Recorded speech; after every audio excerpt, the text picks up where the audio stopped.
Hello everyone and welcome to tonight's webinar. My name is Kim King and I'm one of Lifetime's Adoptive Family Coordinators, and you have joined us for Lifetime's Adoption Q&A webinar for hopeful prospective adoptive parents at all stages of the process.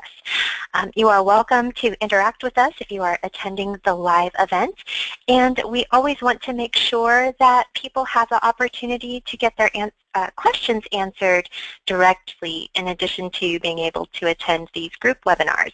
So you can reach us by phone at 1-800-923-6784. You can peruse our website at lifetimeadoption.com, and actually our free online application is there as well at lifetimeadoption.com/apply. And our free online application is no commitment, or you're not making an obligation when you fill that out. It's a very preliminary, exploratory step. You're opening the conversation and you're willing to share a little bit about yourselves and a little bit about what you're looking for in your adoption, so we can hopefully take the conversation a little further and maybe start working together at some point, either now or in the future, toward your successful adoption. So that's online at lifetimeadoption.com/apply, where you can begin the application. And usually we'll have a response for adoptive parent applicants within 5 business days. So be sure you keep an eye on your phone and email and voicemail after you have applied. Also, join us on Facebook at facebook.com/open.adoption. And you can always email questions or request information by emailing us info at lifetimeadoption.com. And Libby, thank you for setting up our webinar for this evening. Libby Deniston is our co-host for this evening. She and I are co-hosting. And Libby, thanks for being here. Thank you, Kim. I'm glad you could rattle through all of the ways to reach us. You know, we have a mixed audience tonight. So on one hand, those of you who are already working with Lifetime, you might hear some questions tonight and think, oh, this is like I heard this 6 months ago when I started this process, so it may be a bit of a review to you. But what's great about having a mixed audience is that having adoptive parents in all stages, whether you're just starting to think about adoption, or if you're getting the process started, or if you're already waiting, that you bring a variety of different topics and questions for us to talk about, which means that other people get to also learn from you. And what you've already moved through. So that's one of the reasons Kim and I continue to offer these. Kim, actually lately, I know this is probably a little off topic, but I've just been thinking about how long we've been offering these adoption Q&As, and they continue to be a really great resource, because it's not just a whole hour saturated on one topic. And those webinars are great, but Q&As are a really great place, especially if you're not sure what questions you should be asking as you learn more about adopting a child, but also because sometimes things come up and you think, oh my goodness, I've been waiting to adopt for a year. I never even thought to ask that. So it's just great to have sort of a variety here, and we will try and cover as many questions as we can. And I love seeing that all of you are kind of getting the hang of this already. You're already typing your questions, so it's great. Let's just get started right away here, Kim. Let's see. This is a great question, talking a little bit more about Lifetime specifically, which is great, because that's one of the things we do love about webinars too, is while we try and keep things kind of a little more neutral, we also know that this is an opportunity for all of you to get to know Lifetime a little better. So this question is actually from a waiting family. And they said, are adoptive parents alerted every time their profile is shared, or is it only if a birth mom is interested in the next step? So can you talk a little bit about the process of how families get matched? Yes. So for families who are very new, the profile is what we share with birth moms, and it's comprised of your Dear Birth Mother letter and some photographs of your life, so that she can just start to see what type of parents and personalities and what all your life will be like when the child joins you. So that's how she'll initially identify if she's interested, is after reading your profile. Now your profile is really only sent to birth moms that fit within everything you've said you're looking for, and that you also meet what she's looking for. So it's a mutual match. That way, when she is interested in you, then you can just go ahead and go along with it, accept that match, move forward and adopt that baby, because you've already decided all your preferences prior to having your profile shown to birth moms at Lifetime. And we help adoptive parents set up their profiles in the beginning, let you know how these are implemented, and guide you through the process so that you do have that opportunity to set up preferences in a way that when you are chosen by a birth mom, you are able to just confidently say yes at that point. So with that, we do not actually notify adoptive parents when their profile is sent to someone. At that point in exploring with that birth mom, she could be at anywhere in her process, any part of her process. She might not have chosen adoption yet. She might have just found out she's pregnant, or she might be someone who's already chosen adoption and is already at the hospital and needs to just go ahead and pick a family on the spot. So we do not actually notify adoptive parents that a birth mom is viewing their profile. There are many reasons that go into that. There are going to be many birth moms viewing your profile, so it actually isn't effective to share all the case notes unless she is actually interested and has met her requirements. And we don't know yet which birth moms are going to cross that finish line and end up being interested in you, so we don't want you to feel like you're on pins and needles or feel rejected if she ends up taking another direction. So what we do is, once she has gotten to at least halfway in her pregnancy, and as you know, she could be much further along than that, and has met her requirements here, such as provided a proof of pregnancy from her doctor's office, signed a medical release form, completed her full medical history, we've reviewed everything with her, we know all the preferences match, she's interested in you based on the profile that she saw that was presented, and now we can go ahead and call you and let you know all about her. Another one of the many reasons why we go about it this way is for confidentiality. We really don't feel that we should be sharing all the details of her case with people that she hasn't chosen yet, or maybe we don't have a medical release from her yet to share, to have that permission to share information with adoptive parents she's interested in. So by the time you do get that call from us, a lot of homework has been done in the background. You wouldn't have known about it most likely. Now, this is generally the way things work here at Lifetime behind the scenes, but you know, there might be a reason why we have to go outside our normal process, and we're okay with doing that too.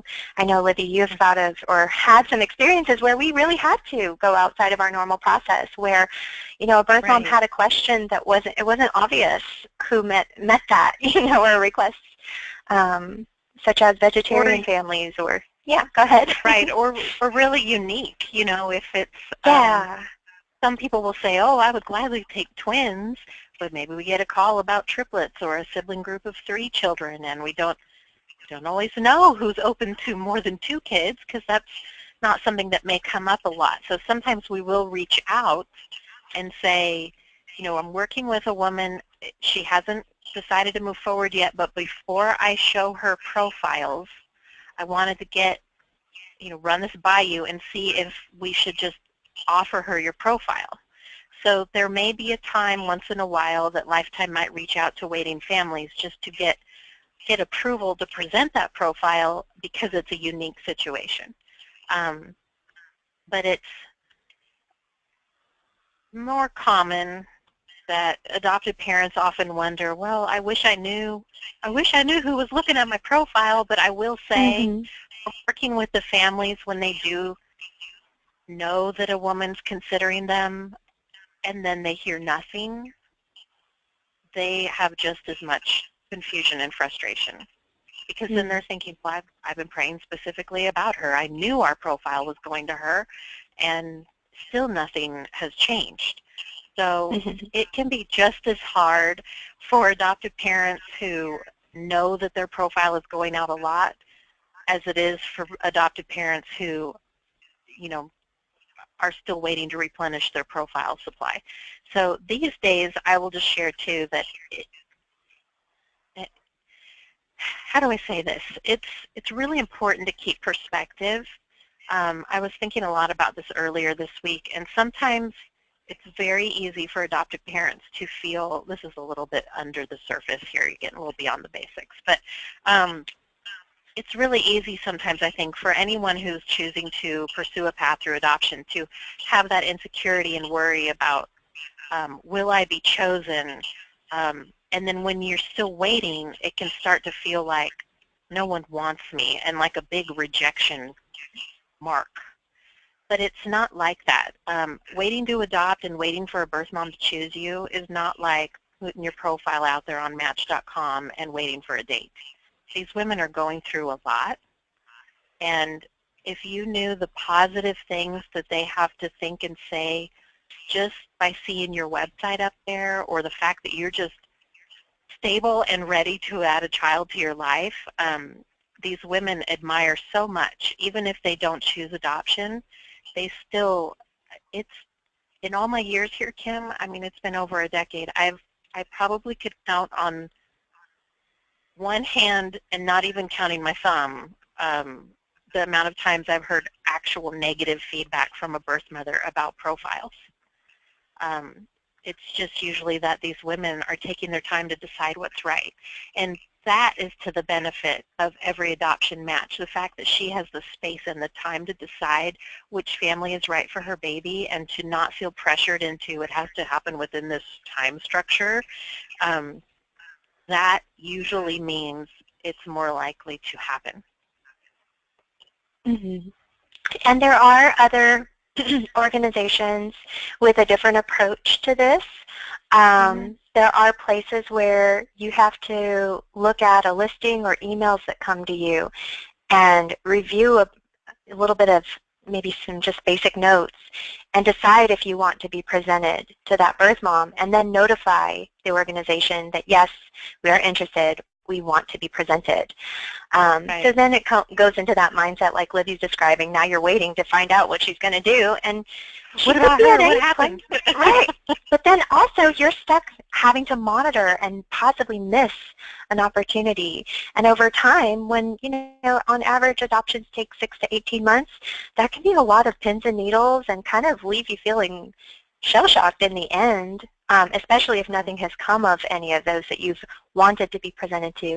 Not only that, but it's like you're being asked over and over what your preferences are. As your adoption professional at Lifetime, really you know point. what your preferences are. Mm-hmm. Yeah.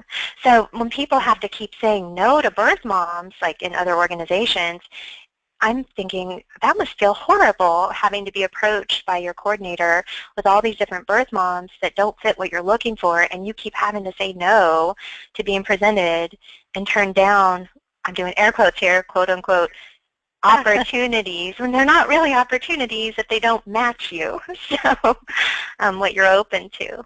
So just some food for thought. Every method I've seen out there, obviously they have a reason for why they're structured that way. It must be successful, but it also matters to us what you're feeling and what you're going through while you're waiting. So we found this to be the most efficient way. Mm-hmm. I just want to add another exception to the rule. That even just recently, I was working with a woman in labor, and she wanted to get an adoption plan started, but you can imagine she's in labor, not a lot of attention span to sit and fill out paperwork and get super serious about the logistics of taking that next step. But I talked to her enough and got enough information that I wanted to just put an adoptive family she was considering on standby, just to give them a heads up. Hey, this is sort of cooking up right now, you know. We don't know exactly where it's going yet, so don't pack your bags, don't board a plane. I don't want you to, but it's so hard for us because we get so excited about opportunities for adoptive parents, but we also know that it's tender, and we don't want to put them through an emotional roller coaster all the time. So sometimes we are taking a little bit of a chance to put a family on alert. But I always say, I would rather have a family on alert and kind of ready for the next step than for a family to miss out on something. So speaking of missing out, in some organizations, and it's important to ask these kinds of questions and make a decision that you're comfortable with, because there might be a family listening tonight that's like, I don't like the way Lifetime does that. I want to go that other way. I want to know every birth mom that's looking at me. I'm fine with that. I want that. Okay, so then now you can make an informed decision knowing that there are different ways of going about it. But speaking of missing out, there are organizations out there that will only present you to one birth mom at a time.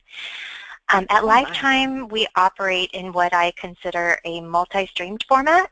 So each day that goes by, we're hearing from new birth moms. As we hear from a new birth mom that matches everything with you, your profile goes out. She could be at any point. There could be another birth mom a week later that fast forwards through everything and is further along in her pregnancy and chooses you. So you're able to really just have all the opportunities. It's not in a linear format. It's like a multi-streamed, profiles going out, going out, going out. So just hopefully that creates like a visual as far as the model that we follow here. Awesome. Let's move on. Kim, I know this is close to your heart, that I would love to address this question from a military family. We are a military family stationed overseas. Is it possible for Lifetime to help us from here? Yes. If you are a military family stationed overseas, meaning you are in the military at this time and you're overseas because you are stationed there, we have no problems assisting you in your adoption whatsoever. We have helped many military families all around, the continental U.S. as well as abroad over the years. Of course, there are some general guidelines that we, we have an added layer of planning, the details that go into beginning your program with us. I know I usually like to find out, are you, how much more time do you have left? Are you going to be re-enlisting or retiring anytime soon? Are you going to be rotating or PCSing anytime soon? Are you slated for any deployments? Do you have any exercises coming up? I like to know those kinds of things because I'm thinking about the timing. Yes, here's the next question. If you're matched while your husband is deployed, yes, we can continue on if you are willing. We would have you do a power of attorney. So you probably already know how to get that if you are a spouse of a deployed military family member or have been before, and you know about the power of attorney. You can still proceed. And even when our military service members are deployed, often in many of the fields, they can still somewhat access email, fax, scanning. They might have a little temporary, maybe like a tent facility with internet. Not always. Certainly there are some really more involved deployments where you might not have anything like that, and you might just not be heard from for several months, and you might be in a field like that too. But some of our military families have actually been able to still do paperwork, or their spouse just handles it with a power of attorney. And I think that is one thing that's really great about military families, is that they tend to have really good communication prior to a deployment. They know what they're going to do and how they're going to handle any scenario before the deployment, and they have that trust that the remaining spouse is able to move forward and go ahead and adopt, just like if you were in a pregnancy and the timing worked out to where you were giving birth while he or she was deployed. Well, obviously while he was deployed if you're giving birth. But anyway, so yes, you can do it with a power of attorney. While you are stationed overseas, you would just have a social worker over there that helps American families who are stationed or living abroad do your home study for you. And the military community is great. If you've ever been stationed overseas, it's a pretty tight-knit family type of community where you'll have a lot of support. People love giving referrals. So you'll have no problem finding a home study provider no matter where you're stationed. I've never seen people have a challenge with that at all. And we can still work with you. We do a lot of our communication via email. People do Magic Jack phones so that we have a regular number to call. The only real challenge is the time difference, really, depending on where you're stationed. So let us explore further and find out more about your timing, and then we can hopefully put together a plan as to whether it's really time right now or if we're better off waiting a few months or whatever the case may be. Awesome. And if any of you have any more questions about that, or maybe you want to sort of hash over your unique situation, I know Kim and her team would be glad to answer more questions on that. You can always write to Kim at lifetimeadoption.com, or if you have a personal coordinator at Lifetime, you can certainly reach out to them. But we know sometimes there are, well, what about this and what about that? And it can get very specific into your dynamic. So we understand that. And we, over the years, have worked with a lot of families under different circumstances. And there have been times when they've been told, you know, hey, you may want to wait until this next sort of season happens, and that might be right around the corner. While I would assume most of the time, Kim, you're usually saying, that's not a big deal, we'll just do it this way. Yes. So reach out. If you heard any of that and you're thinking, okay, but what about this? That, you know, she didn't mention that. Please reach out to us, because we know, even for those of you who are not military, you might have even heard something and thought, you know, hey, my husband is required to travel for work all the time. What if he's away while I, you know, get called about a baby? You know, so sometimes there's different dynamics to all of your lives. And yes, I would say adoption is possible under most of those circumstances. So yes. We have a great question here. Can we talk a little bit about what birth moms are looking for as far as open adoption? We had a question that says, are these adoptions at Lifetime closed or open? Can adoptive parents prefer a closed adoption? And I was about to write back to her privately, and I thought, you know what, it's a new year, let's talk about this topic, because actually just had a conversation with one of our birth mom coordinators this afternoon, and this is something near and dear to our heart. So first off, and Kim, I want you to tag into this, but I kind of wanted to get out what I was going to mention, you know, typing back to her. But it's important to understand what birth moms are looking for in open adoption. And where I'm coming from here is sometimes we even get birth mothers that call and say, do you do closed adoptions?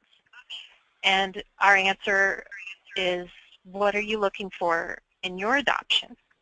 And a lot of times what comes out is maybe she doesn't want a real close connection ongoing after the adoption. Maybe she doesn't want to get photo updates. Maybe she doesn't want to talk to you on the phone again. She just wants to know her baby's safe and move forward and not have that ongoing contact.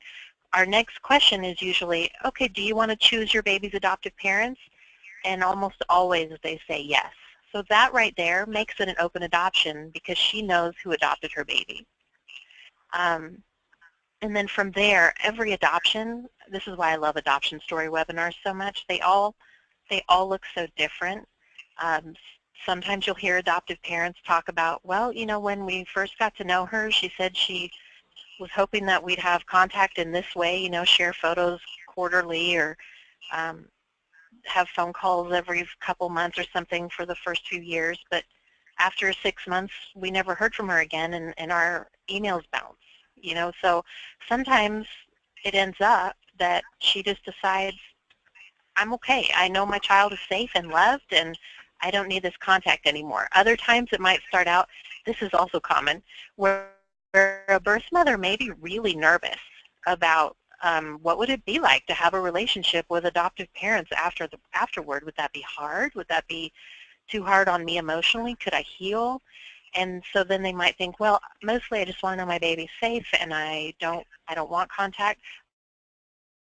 But in the course of getting to know you, she might start feeling like, well, gosh, I don't want to never talk to you again. And so you might find, like some adoptive parents do, that at the beginning of your adoption there was less contact than after, say, a few years of just naturally getting to know each other, and now you keep in touch like extended relatives.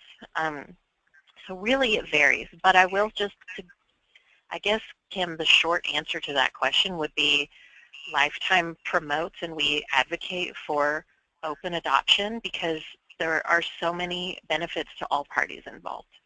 So Kim, and by that we mean talk that a little bit about that experience. Yes, and what Libby means by we are an advocate and we promote open adoption is the awareness. Let people make their decisions based on the facts we're presenting. And she shared about the birth mom side. Well, once they know the facts and get a little more comfortable, usually they do sway a little more toward at least some sort of open adoption, although there's a big, you know, there are a lot of possibilities within open adoption. During the initial phone conference with adoptive parents, we ask adoptive parents what their preferences are and present, once we're working together, we present you to birth moms that fit within what you've said you're okay with. And while we were talking, someone says, here they have a question. If we choose an open adoption in our preferences, will we still be shown to a birth mom that doesn't want contact? And the answer is yes, because she still fits within the scope of where you have placed your limitations. And you might say, you know, we're willing to send letters and photos twice a year, or we're open to a visit once or twice a year. So we present your profile to birth moms within these parameters. It's probably, Libby, probably time for us to do a general webinar. What is open adoption? Yeah, you got me. But because that is a huge topic that is so often so easily misunderstood. People make decisions based on fear, and that's not, you know, the things that people are usually afraid of in open adoption normally aren't actually the reality. So they're just missing out on those birth moms and that opportunity to have open adoption within healthy boundaries. Letters and photos are, you're most welcome. Letters and photos are usually twice a year. And however you send those is totally fine with us. We just really hope that families will follow through with it. That's what's most important to us, that if she's expecting that, you agreed to it, or you agreed to it and maybe she didn't initially take you up on the offer but now wants it, but you'd originally offered it. We really like to see when families follow through with what they've promised and left on the table for birth mom. Visits, we have a special definition of visits that you might hear again during your phone conference. It's up to once or twice a year in a public neutral location as long as everything is healthy with birth mom. And she does her own travel. People usually don't hear me when I say that. She does her own travel. And public neutral location, that means meet for lunch. This does not mean that birth mom dictates when and how she gets to see you guys. It does not mean that she's going to spend any one-on-one time with the child. The visit is you all as a family. You're meeting up at a public location that you choose at a date and time you've chosen and made available to her, and she's just going to meet you there. And by then, you're not strangers. You all have come to know each other, might even consider yourselves somewhat friends. By then, she's not a stranger. She's not someone that you don't know what to expect. You've gone through the adoption together. You have gone through the days following the adoption when you are bonding with your new baby, knowing in the corner of your mind that she's grieving that. So you have gone through a lot, and there is a connection, you know, between you. And so with visits, you're just able to see each other again throughout the years. Often adoptive parents are wondering, well, does this mean that the child is going to feel like they have two moms? And it's not like that at all. Adoptees are usually, you know, the child who was adopted is the adoptee, and they usually know about their adoption all along. So that way they're not meeting up with a stranger. They're not suddenly discovering their adoption at a later age or feeling like anyone deceived them. But with positive adoption language and sharing adoption with the child from before they're even aware, then the visits really aren't a challenge to be tackled. It's not like shared custody or co-parenting. The birth mom doesn't have any legal rights to access your family. You're just agreeing that we won't mind meeting up with you throughout the years. And I think that's very comforting for most birth moms to know as she leaves the hospital, everyone's going to go their separate ways, that it's not going to be a couple of decades before she ever sees anyone again. You know, and you just brought to mind, because I know that in the old days people were even more concerned about open adoption because there was less information about it, less real life stories of what this looks like over time.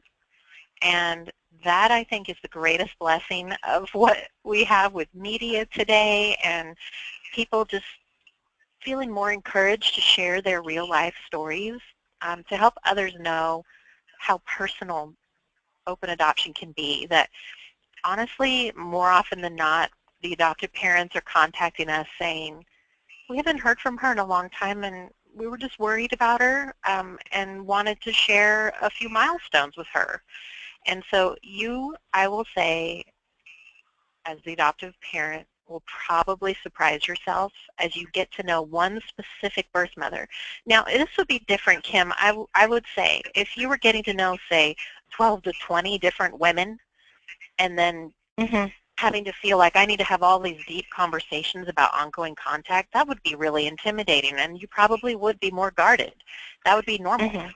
But when Yeah. you are chosen by one birth mother, because that's all it takes is one, Mhm. that you're getting to know her one-on-one. You're getting all of the information. We had a great question earlier that said, would we get information about the baby's father? And I typed back and said, if it's available, absolutely.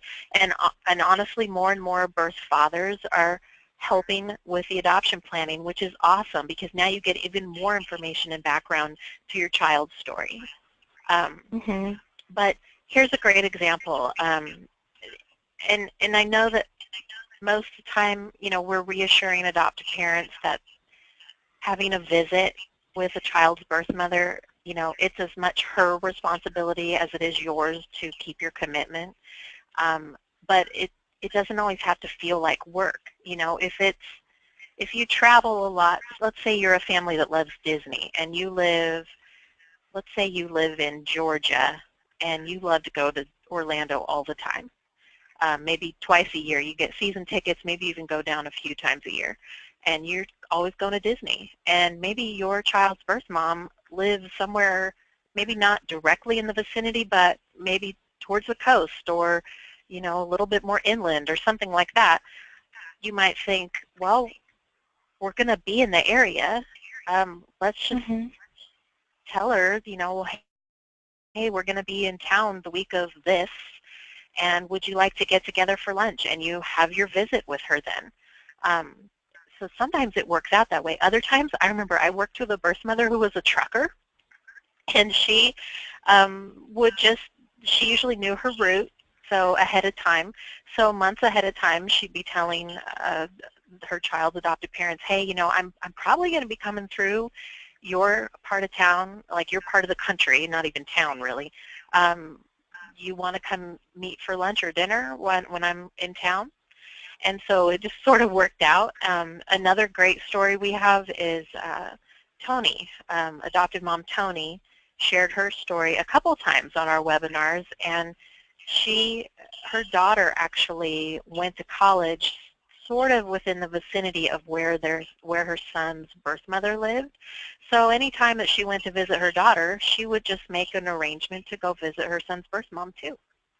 And it wasn't every time. It was more like, a couple times a year. But and then the other example I have, because it just happened this month, is some of you may have seen Adrian's story, and if you haven't seen that yet, you can go to lifetimeadoption.com/stories and see Adrian's story. And what she does, she lives north of her son and his adoptive family, but now I think he just turned 11. I can't hardly believe that. For Wow. the last 11 birthdays, or maybe 10 birthdays, because she was there for the first one, right? She gave birth. Um, Mhm. but she makes arrangements to fly down to them and have a visit every January around his birthday with them, and she counts on that. And it's not like she's having this visit because she constantly is questioning her decision. It's just they love each other. They all are connected now through this little boy. And they want to see each other, and it means so much to these women to know that you're not just taking the baby and running, because that's their greatest fear, is that you're going to Mhm. pretend like she never existed. And honestly, if I can speak from my experience helping these women, um, that's a fear that they live out probably all too much in their life. They probably have a lot of broken connections with people that they trusted, and they're putting their trust in you not only to do what you say for her child, that's number one, keep your promise to my baby, but number two, that she still means something to you. Even Mhm. Cynthia shared her story, Kim, I remember a couple of years ago. She actually adopted uh, with a birth mother that was in jail and Mhm. still maintains that contact. I think she's out of prison now, but there, it doesn't have to be, oh, she's in jail, so contact's totally off. If the jail allows it, if the prison allows it, then you work within those parameters. And honestly, she even spoke to kind of the benefits of that because she knew that, number one, her daughter's birth mother was getting great and constant medical attention during the pregnancy, and then support after the adoption too, because they were also having like a support group and everything. And as a side note, I remember from that story that birth mother in particular had such a positive experience with one of, with the lifetime family she'd chosen with Cynthia, that she went on to encourage other women in the prison who were facing a pregnancy decision to consider adoption. So she went on to be a Mm. voice for adoption. Yeah. But I would just say, for those of you who are concerned, and we had a great question here that said, what do you mean by closed adoption? And closed adoption essentially means you don't know anything about where your child came from. It's rare that you would know even a birth parent's name, but certainly not a lot of medical history, if there is any available.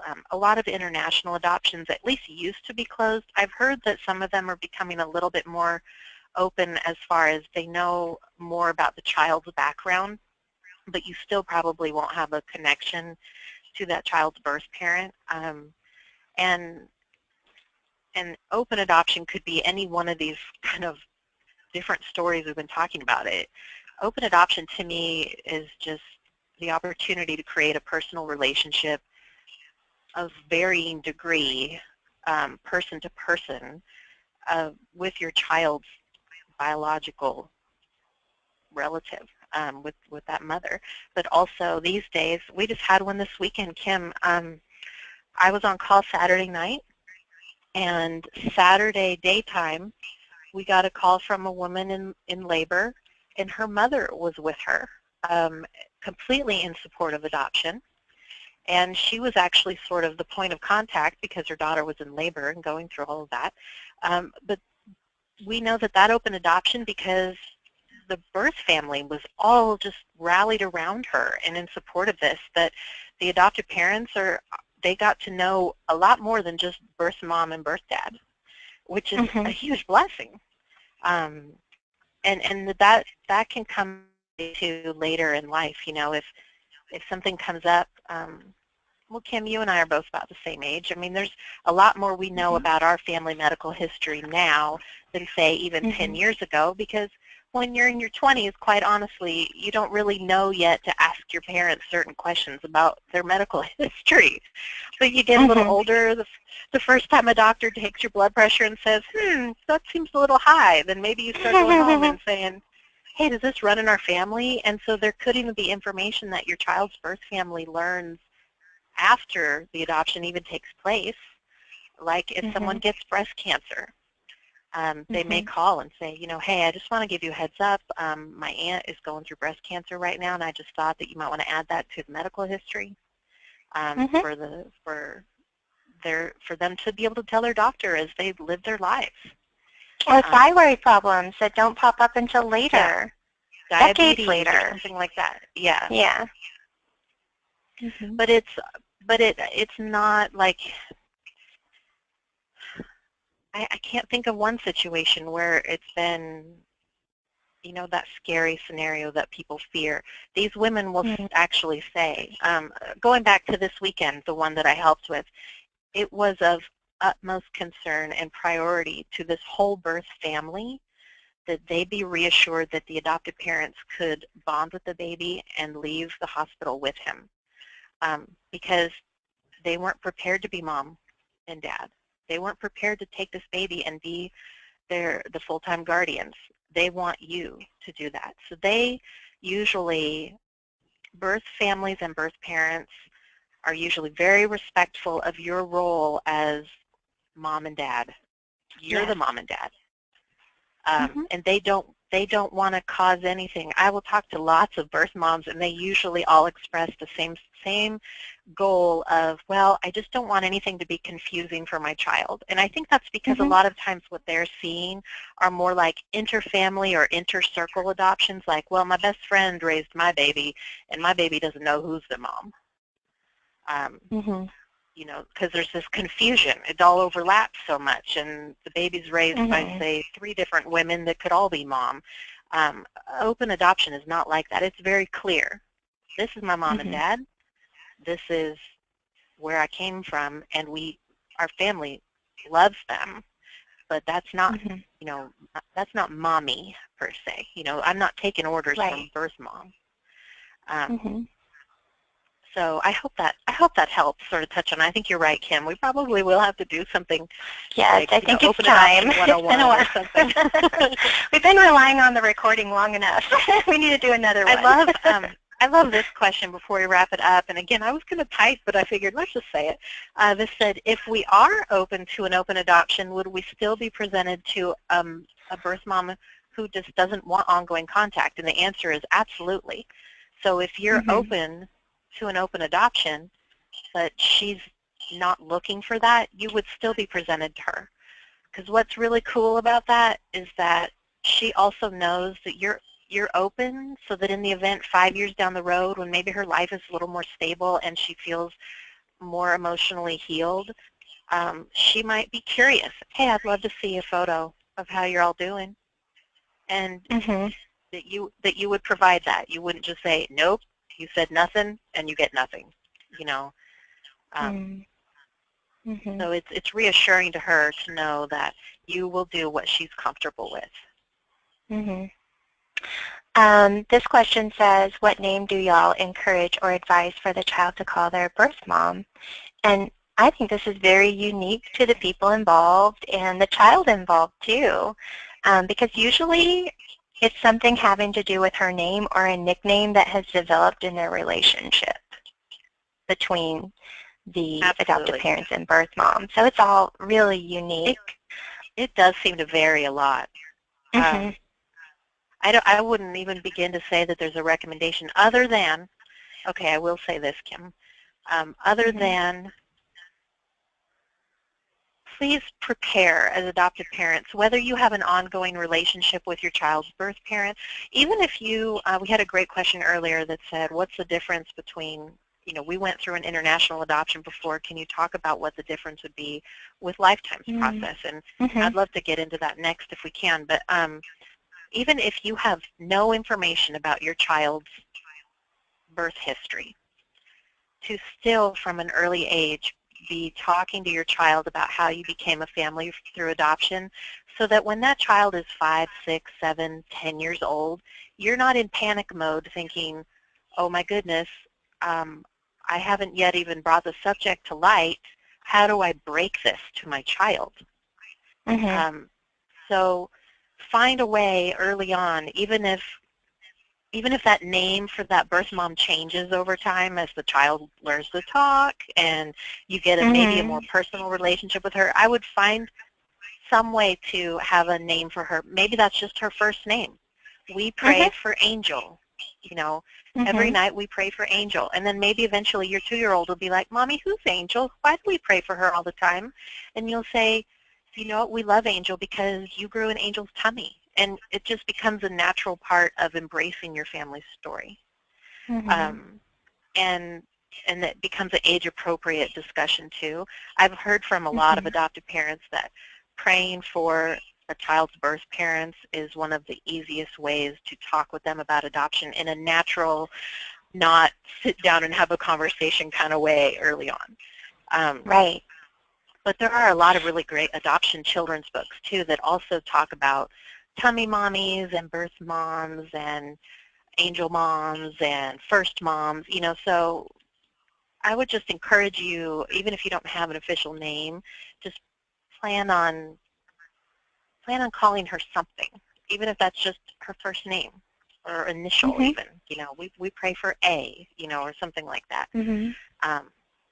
But I would say, Kim, And you're often, right. It does seem kind of like grandparents these days. They all mhm. have different names. Like I just grew up with Grandma and Grandpa. I didn't have Nana and Pop Pop and Mimi and Zozo or whatever it is. Like, but these days kids sort of name their grandparents. You know, so you might have a child and think, oh my. I remember this. A friend of mine uh, was hoping that her grandchild would call her Mamie, which is kind of this Scottish English derivative of grandma. And the little girl could not say Mamie. And all she could squeak out was Mimi, Mimi, in really high-pitched voice. And so she's Mimi. And that's Aw. just what she embraced, you know. Yes. Um, so it might be something that evolves over time, what you end up calling that birth mom. And speaking of talking to your child from a very young age about their adoption story, you can actually have a little photo album, like a waterproof type of one that they can drool all over when they're really little, or even play with in the bathtub maybe, and where they can point at the pictures and know who the different characters are in their adoption story. Children love to hear the story of how they came to be, whether biologically or through adoption. That's usually their favorite story. And it doesn't mean it's the story you pull out every night, but let them express interest or request it or bring it out and as part of the collection at night when you're doing story time. Just be sure that you are using positive adoption language. I know that we help inform our adoptive parents on positive adoption language because we do include materials on positive adoption language in our welcome binder for adoptive parents. But you can also, if you're not in the program and you don't have a welcome binder, you can Google positive adoption language and see what we're talking about. And it's quite interesting, the translations. And you can see when you're looking at this list of positive adoption language terms, how some of these words can change a child's understanding and can change their impression from, positive versus negative regarding their adoption and their birth mom. Because this is a part of them, and you don't want them to feel like you look at their birth mom negatively or that she gave up on them or gave them away, didn't love them or anything like that. You never want a child to feel that way, that they were unwanted or unloved or given away. So use positive adoption language to prevent your child from having unhealthy interpretation of what adoption is and what open adoption is and everything. And start practicing that now. Start practicing using open adoption language now and use it around your friends and family, so by the time the child is old enough to be aware of conversations, that the people closest to you are implementing positive adoption language as well. Mm-hmm. Absolutely. I would say the way you talk about adoption it's not only going to help. There are so many people around you probably already learning a lot just through your own story, even if you haven't started a path to adoption yet. But the way you talk about it is helping them to see how much it's changed. And then I know when you are first starting to think about adoption, it's very easy to feel alone. Am I the only person going through this? Do I know anyone else in my life? But then you break the silence and you tell someone and they say, oh, Aunt so-and-so's best friend adopted twice. And then maybe you find out that one of the kids at your niece's school was adopted and she's one of your niece's best friends. And so suddenly you start seeing it everywhere, kind of like pregnant women. When you're trying to conceive, you see pregnant women everywhere. Or like when you buy a blue car, you see blue cars everywhere. But the more you talk about it, and then what happens is, I think people start to see, oh, it's not just celebrities adopting, it's real life people like my cousin, and it just points this. And then even beyond that, what happens is they start to talk to women who could be your child's birth mother. And so when you're talking about your adoption, that having that positivity out there about it could end up even reaching someone who knows somebody who knows somebody who ends up knowing your child's birth mother. And they have a confidence that you will treat this woman lovingly and respectfully, and that you are who you say you are, and then she is more likely to have confidence taking that step to call and start the process with you. I mean, you just truly never know. I mean, honestly, we say that all over our social media all the time. You really never know who's thinking about adoption, so it's so important to watch the way you talk about it. So, Libby, let's go back to your question from Laura that says, we've adopted internationally. What would you say are the main differences in the process between domestic and international? I think we've talked about a lot of the things that are kind of the more obvious differences as far as like being chosen by a birth mom. Usually that doesn't happen in international adoption. Going to the hospital, usually that doesn't happen in international either. But let's talk a little bit more about like the logistic side of it. Different countries have different requirements for home study, so you have to meet your local requirements as well as that country's requirements. Well, with domestic, you're just dealing with, U.S. general, state-by-state requirements for home studies. And most other states will accept your home study that you did in your home state, even though you're adopting a baby from their state, as long as your background checks are less than a year old. So that it's much more, I would say the home study process is a little easier on adoptive parents when they're doing domestic versus international, where you have a whole other country and all their requirements in the mix. Also, the travel is totally different. If you've adopted internationally, you know that travel is quite involved. You might be required to travel more than once. And it might be several months before you actually get to take your child home. With domestic adoption, it's usually about 7 to 10 business days of travel.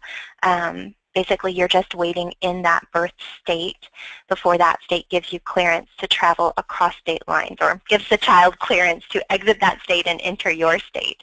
It's usually about 7 to 10 business days. You're in the U.S. the whole time. It's a week or two, and you're cleared to head home with the baby. Most adoptive parents don't fly to the birth mom's state prior to the adoption, although we certainly support you. If you're all in agreement and that's doable for you, that's great. It's a great relationship and trust builder. Can kind of help put some nerves at ease when you do go on that day that she's in labor or just gave birth, and now you're going to see each other again, but you've already met before. So it can be helpful, I think, but it's definitely not required. So usually just traveling one time and for about 7 to 10 business days. What else? Well, I think the demographics of children that are involved in international versus domestic, as far as age of child, it's a little different. Newborn adoption is usually pretty dominant in domestic, whereas with international, it's a child that's already born. So it might be a baby that's a few months old to a toddler to several years old, depending on what that country requires and what they allow. Sometimes their process might take, 2 years. So by the time you get the child home, they're a little older now. So there are a lot of differences. Hopefully that helps a little bit. Let me know if you were wondering anything a little more specific than that. Libby, did I leave anything out that seemed obvious as far as differences from international to domestic? I mean, I would say the key difference is the birth mother, the opportunity to have the birth mother involved in the process with you. So, and a lot of it, a big part of what I do at Lifetime, I am often working with places, medical professionals that are working with pregnant women, and so I'm telling them, talk to pregnant women about adoption, because how is she going to decide if adoption is right for her unless she hears about it? I mean, she has to know all of her options when she's facing an unplanned pregnancy, and the truth about those options to decide what she thinks is best. The same goes for adoptive parents. You have options. You have different types of adoption available to you, and they all vary a little, and they're going to require some different steps. And so, for instance, I had a woman call a couple weeks ago, and she was just really starting to kind of think, I think adoption's in my future. Could you just give me some, information? And really what I had to do was direct her back and say, you need to learn more about the different types of adoption and then decide what type of adoption you want to pursue. That really is the best first step, because then you'll know more specifically, okay, I want to adopt from China, or overseas, anywhere. What do I need for that path? I want to adopt in the U.S. I want a newborn adoption. I want to adopt an African-American baby boy. What is the path for that? And so then you get those answers. And the same goes with foster care. That's an option for some people. Some people, that's where their heart lies, and that's the best process for them. And that's fine. I love that there are choices for people who want to adopt these days. So it really is about educating yourself. Also, though, I will say, Kim, even within choosing one type of adoption that you want, every adoption program and professional might have a slightly different process.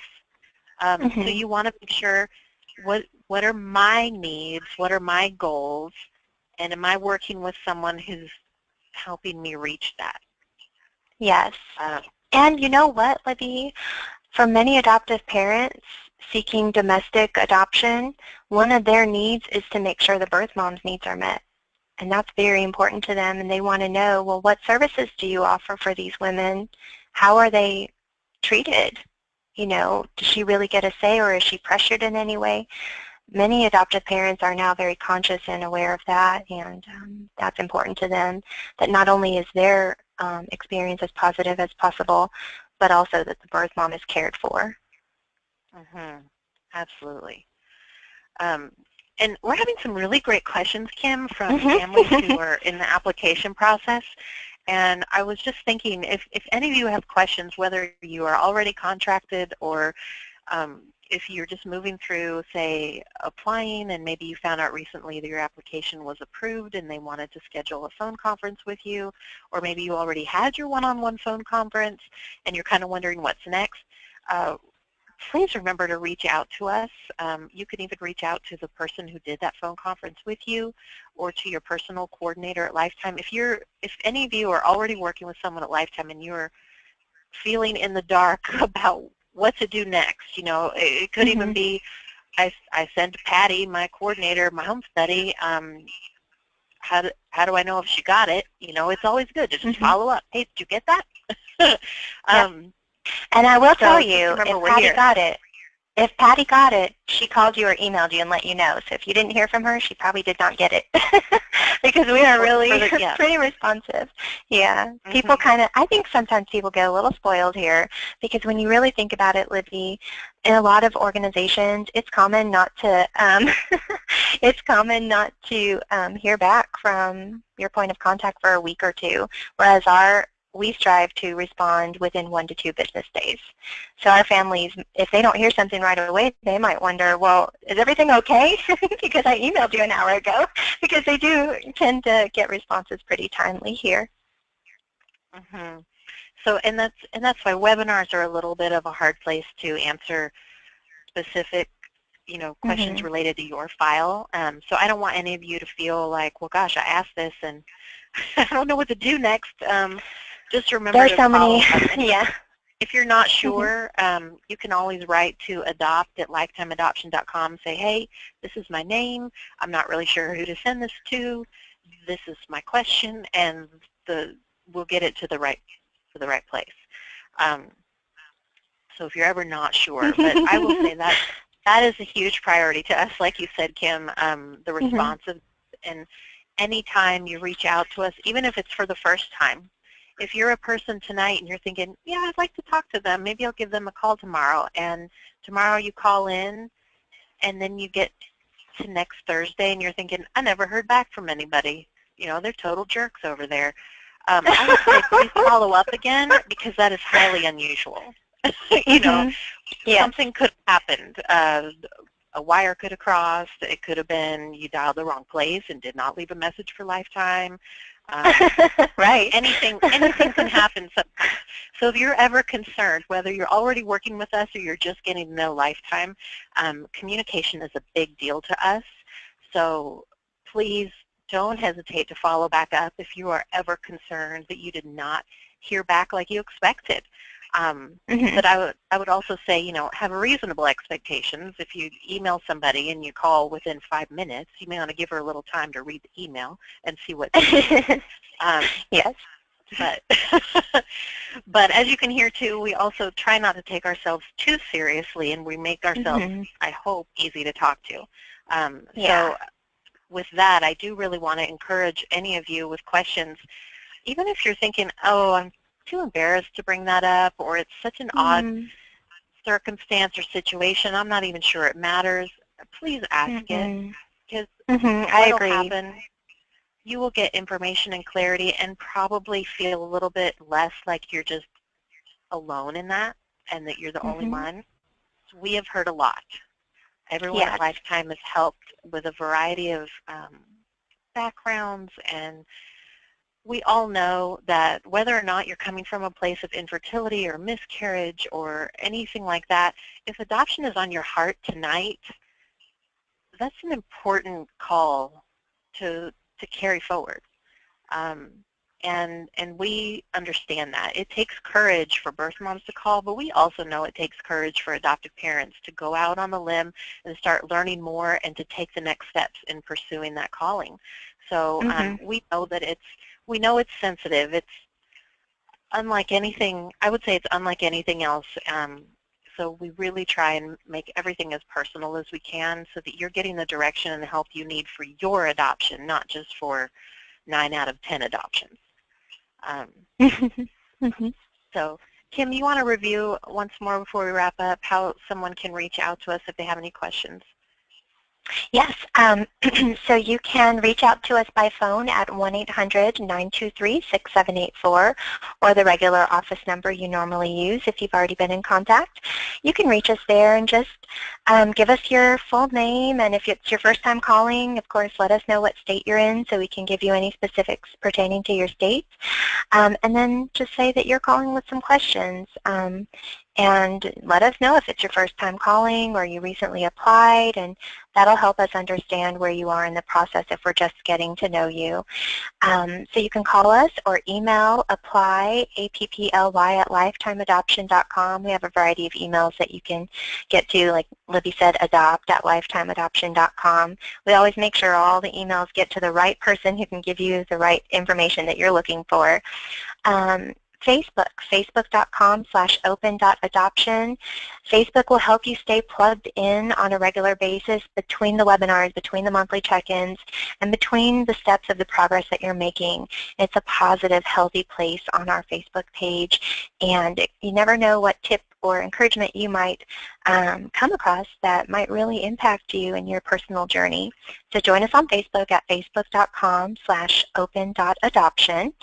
Also, remember to fill out your online application at lifetimeadoption.com/apply, and that opens a conversation, but it doesn't mean you've made any decisions about adopting in Lifetime just yet. You're not committing to anything. We're all just going to take some time to get to know more about each other first before we enter into a partnership as great as this, where we get to walk with you through to your successful adoption. Absolutely. I was going to answer a question here real quick before we wrap up, because I just want to make sure we get on this too. If you have questions about whether or not your current home study would qualify for a lifetime adoption, you can always reach out to us. But generally speaking, we would probably also point you back to your home study provider and say, ask them if this home study would qualify for an interstate private adoption. But if, you know, we know every state can be a little different too, so if you're not totally sure, you can reach out in any one of those number of ways that Kim just shared, and find out if you would need to make an update to your home study or start a completely new one. We know that is a vital part of any of your adoption success. So we understand those questions too. But I saw that question about, you know, I saw a few questions saying, I have a home study, but would it qualify? And I just wanted to make sure we got that little bit out there. So great. Well, I hope that all of you walk away with a few things checked off in your notes, or maybe some follow-up questions for tomorrow or next week, but we really do encourage all of you, make adoption a priority this year if it's on your heart. Pray about what the right step is for your family, and if it does seem to be in the top 3 priorities of 2017, then take a step to figure out how can I reach that? How can I continue that forward? How can I keep my story moving forward? And we're happy to help with anything we can, and look forward to meeting with you on future webinars. I'm super excited, Kim, because I've been trying to get some different topics and guests lined up. So please, all of you, stay tuned to your email. I'm hoping that I won't book all of these amazing guests in the next 2 months just because I'm super excited. I'll have to spread them out a little bit, but please watch for those too. And like I said, if you have feedback or questions after tonight's webinar, we'd love to hear from you. So and for your time tonight. Yes. Yes, thank you, Libby. And thank you, everyone. It's been a pleasure to see your questions and see your names popping up here, and we appreciate you being with us, and hopefully we can talk with you soon and help you reach that next step on your path to your adoption. Talk to you soon. Absolutely. Have a great night, everyone. Bye-bye. Bye-bye. Bye-bye. Bye-bye. Bye-bye. Bye-bye. Bye-bye. Bye-bye.